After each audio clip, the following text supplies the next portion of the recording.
오후 예배 때 제가 초대 일곱 교회의 모습들을 살펴보면서 이 일곱 교회가 어떤 모습을 갖추고 있는가, 그렇다면 은광교회는 어떤 모습을 가지고 가야 될까 하는 그런 차원에서 함께 말씀을 나누고 있습니다. 에베소 교회에 대한 얘기는, 에베소 교회는 전통이 있고 자랑거리가 있고 많은 보화를 가지고 있는 교회였지만 그들은 첫사랑을 잃어버렸기 때문에 하나님께서 촛대를 옮기겠다라고 말씀하셨습니다. 지상의 교회는 다양한 형편을 가지고 있습니다. 오늘 우리가 서머나 교회를 살펴보는데 사도행전에 서머나 지역이 어디인지에서 명확하게 나타나지 않습니다. 바울 사도의 선교 여행에 있어서도 서머나 교회는 주목받지 못한 교회였습니다. 그리고 이 교회는 형편이 아주 좋지 못했습니다. 요즘 같은 미자리 교회라고 생각할까요? 아니면 또 여러 가지 어려운 가운데 있는 교회였습니다. 늘 핍박이 있고 환란이 있는 교회였습니다. 사도행전에는 서머나라는 교회는 이름이 나타나지 않는데 요한계시록에만 에베소 동네라는 도시 옆에 서머나라는 작은 도시가 나옵니다. 예를 들면 우리가 광주시 하면은 우리 저 화순읍은 굉장히 크잖아요, 그죠? 그러니까 화순읍이 아니고 면 소재지 이 정도 되는 그런 작은 도시였습니다. 이 서머나 교회를 향하여서 주님께서 나타나시는 모습은 처음이요 나중이요 죽었다가 다시 살아나신 이로 등장하고 있습니다. 그냥 아주 상투적인 인사처럼 우리가 보이지만 이 예수님의 모습은 지금 서머나 교회가 겪고 있는 고난에 대해서 충분히 반영하고 있는, 나는 처음이요 마지막이다, 교회의 시작과 끝은 내 손에 있다, 그것을 말씀하고 있는 것이 서머나 교회를 향해서 말씀하고 있습니다. 이 서머나 교회의 형편이 어떠하냐 하면 9절을 보면 서머나 교회는 지금 많은 고난을 겪고 있고 어려움을 겪고 있는 교회입니다. 이 교회가 가지고 있는 어려움을 주님은 내가 잘 안다 라고 말씀하는데, 첫 번째 서머나 교회가 겪고 있는 고난은 뭐냐? 경제적인 고난이었습니다. 왜 경제적인 고난을 겪을 수밖에 없었던가 하고 살펴보면 이 교회에 다닌다는 이유 때문에, 예를 들면 여러분 직장을 갔는데 나는 그리스도인입니다 라는 이유 때문에 나는 예수제인은 내 직장에 안 둔다, 나가라, 이런 형편에 있었다는 거예요. 그래서 경제적인 고난을 많이 겪고 있었습니다.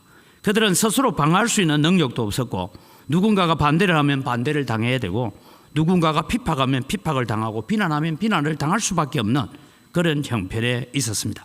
그들은 자신들의 형편을 일일이 다 아뢰고 변명할 수도 없는 그런 형편에 있었던 교회입니다. 이 교회에 영원하신 주님, 죽었다가 다시 살아나신 주님이 내가 너희 교회의 머리가 된다라고 찾아오셨습니다. 두 번째 서머나 교회가 겪고 있는 또 다른 하나의 어려움은 스스로 유대인이라고 하는 유대인들의 박해가 있었습니다. 이 당시에 여러분 우리는 잘 알다시피, 지금 우리나라도 똑같습니다만은 다 똑같은 건 아니지만 사람들 가운데서 조상에게 제사를 드려야 된다라는 이게 강한 사람들은 천주교로 갑니다. 천주교는 제사 지내도 된다 이러니까. 근데 교회는 제사 지내면 안 된다 하니까 이제 믿지 않는 집으로 결혼해 간 사람이 예수를 믿게 되면 이 제사 문제가 보통 문제가 아니에요. 저도 제가 중매를 한번 잘못해가지고요 욕을 많이 들었습니다. 왜냐하면 여러분 잘 아시는 옛날에 우리 교회 전도사로 윤수민 전도사 있죠? 잘 몰라요? 그 전도사의 누나를 제가 중매를 했는데 신랑이 지금 저 대구 성동교회 지금 담임 목사로 있습니다. 지금은. 근데 그때는 아직 부모님이 안 믿은 거예요. 그러면 여러분 목사 딸을 며느리로 맞이하고 아들이 신학교를 가면 부모가 조금 배려를 해서 제삿날은 오지 마라, 내 알아서 할게 이래야 되는데 제삿날도 오라 이러니까 그 목사님 마음이 상해요. 중매제의를 막 이러고 있는 거예요. 근데 지금은 이제 그 목사님의 부모님이 다 예수를 믿고 권사님이 되고 집사님이 되고 다 됐어요. 이제. 근데 그 과정을 여러분 겪어가는 이들을 생각해 보십시오. 이 당시에 유대교는 핍박을 받지 않습니다. 기독교는 핍박을 받고 있습니다. 그래서 당시에 초대교회가 후반부로 가게 되면 대략 한 80년, 예수님 부활 성천하시고 한 40년이 지나갈 때쯤 되면 기독교로 왔다가 핍박을 피하여서 유대교로 전향하는 사람들이 많이 있어요. 그게 여러분 베드로 후서에 나오는 얘기입니다. 그런 때가 있었습니다. 이 스스로 유대인이라고 하는 사람들, 그 사람들은 당시에 어느 도시의 공회를 거의 우리로 말하면 뭐 시의원이라든지 공회를 지배할 만큼 돈과 권력과 명예와 자기들의 어떤 신분을 가지고 있는 사람들입니다. 이 사람들이 야 저거 잘못됐어 이러면 기독교인은 잘못입니다. 이단입니다. 그렇게 핍박을 받고 있는 이런 때에서 이래서 여러분 예수님께서 말씀합니다. 이 유대인들을 두고 실상은 그들은 사탄의 회다, 소위 마귀 집단들이다, 그렇게 예수님께서 말씀해 주고 있는 것입니다. 그런 어려움을 겪고 있던 스무나 교회, 이 스무나 교회를 두고 예수님께서 말씀합니다. 스무나 교회 실상은 너희들은 부요한 자들이다 라고 말합니다.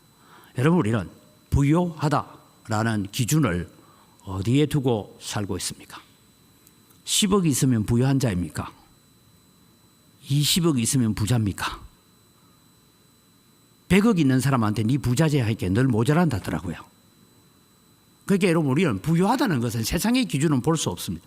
그런데 오늘 성경이 말하는 부유한 자라는 것은 단순히 물질적인 문제가 아니라 교인들이 볼 때나 불신자들과 볼 때 너무 가난하고 너무 어렵고 경제적인 제재를 받고 이런 가운데 있었지만 주님이 보실 때는 그들은 부유한 자라고 말씀하고 계시는 것입니다. 오늘 여러분 우리는 우리의 손에 무엇을 쥐고 사느냐에 따라서 우리는 부유하거나 가난하지 않습니다. 하나님께로부터 오는 은혜가 가로막힘이 없는 자인가? 나는 오늘도 하나님 앞에 은혜를 가로막는지 은혜가 오는데 가로막힘이 없는지를 여러분 점검을 하시기를 바랍니다. 그래서 어떤 분이 이런 글을 적어요. 성도 중에 가장 무서운 성도가 누구냐? 하나님과 핫라인을 가지고 있는 사람이다. 즉 하나님께 기도하면 응답받고 기도하면서 하나님과 직통 라인을 가지고 기도하고 사는 사람이 성도 중에 가장 무서운 성도다라는 것을 말씀하고 있습니다. 오늘 여러분 우리는 모두 잘 살고 어려움 없는 가운데 살고 있습니다. 물론 여러분 여러 가지 어려움 가운데 있는 분들도 있지만 그러나 여러분은 기억하십시오. 예수님께서 큰 자라고 칭찬받는 자는 누구였냐? 너희 중에 지극히 가난한 자에게 베풀 수 있는 자가 부유한 자고 그 자를 두고 큰 자라고 말씀하고 있습니다. 장차 있을 일들에 대해서도 말씀합니다. 두려운 소식들이 기다리고 있는데요. 고난이 끝날 줄 알았어요. 예수님이 내가 너희에게 알파와 오메가요 처음이요 나중 되시고 죽었다가 살아나신 예수님이다 하고 오늘 이 자리에 오셨으면 여러분 마음에 들어요. 야 이제 고생 끝났구나. 고난 끝났구나. 어려움 다 끝났구나. 우리는 그렇게 이해하잖아요. 예수님이 오셨는데 그런데 여러분 성경은 그렇게 말하지 않습니다. 너희가 10일 동안 고난을 받으리라 했어요. 10일 동안. 이 10일이라는 것이 진짜 날짜의 10일인지 아니면 정해놓은 기간 동안 고난을 받는지. 그래서 이 스무나 교회가 받았던 고난을 보면 이 스무나 교회는 황제 숭배 사상에 반대한다 해서 많은 사람들이 옥중에서 죽임을 당하고 더 많은 고난을 받았습니다. 그런데 예수님께서 10일 동안이라고 말하는 것은 너희 고난이 영원하지 않고 고난은 정해진 때가 있다. 그래서 이 때를 어떻게 살아야 되냐? 죽도록 충성하라 라고 말씀하고 있습니다. 그러면서 주님께서 이 교회를 통해서 두 가지 부탁을 하고 있습니다. 우리는 스무나 교회는 잘 압니다. 저는 여러분 교회를 다니면서 우리 한국에도 그렇고 세계 여러 가지 교회들 가운데 교회 이름을 라오디게아 교회라고 쓰는 교회는 못 찾아봤어요.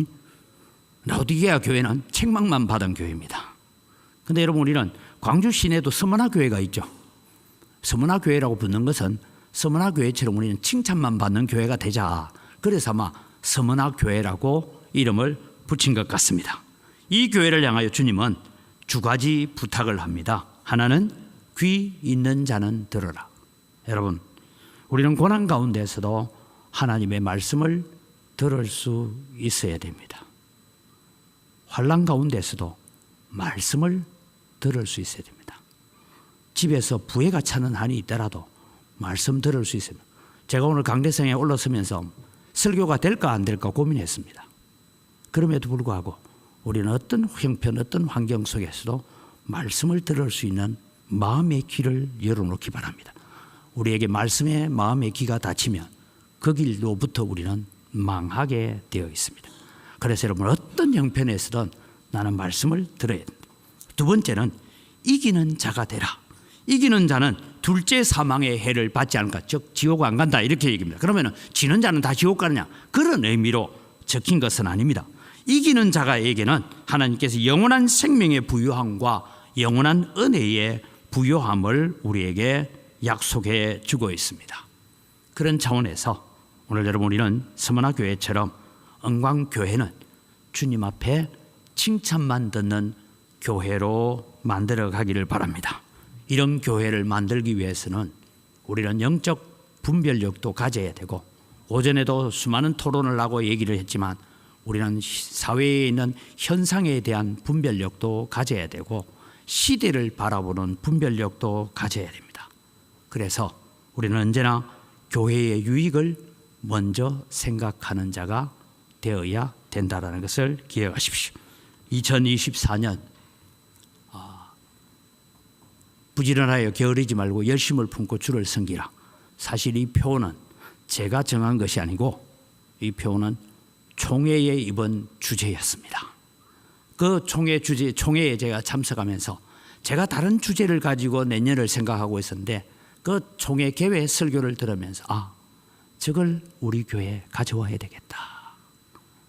그래서 여러분, 우리는 2024년도에는 우리가 5번째로 적혀있는 교회 건축 문제, 여러분이 무슨 결정을 해주고 무슨 위임을 해줘도요, 순탄하게 될까요? 어려울까요? 고난이 첩첩산중으로 우리 앞에 놓여 있을 겁니다. 그럼에도 불구하고 우리는 함께 이 길을 걸어갈 수 있는 성도들이 되기를 주님의 이름으로 축복합니다. 기도하겠습니다. 좋으신 아버지 하나님, 감사합니다.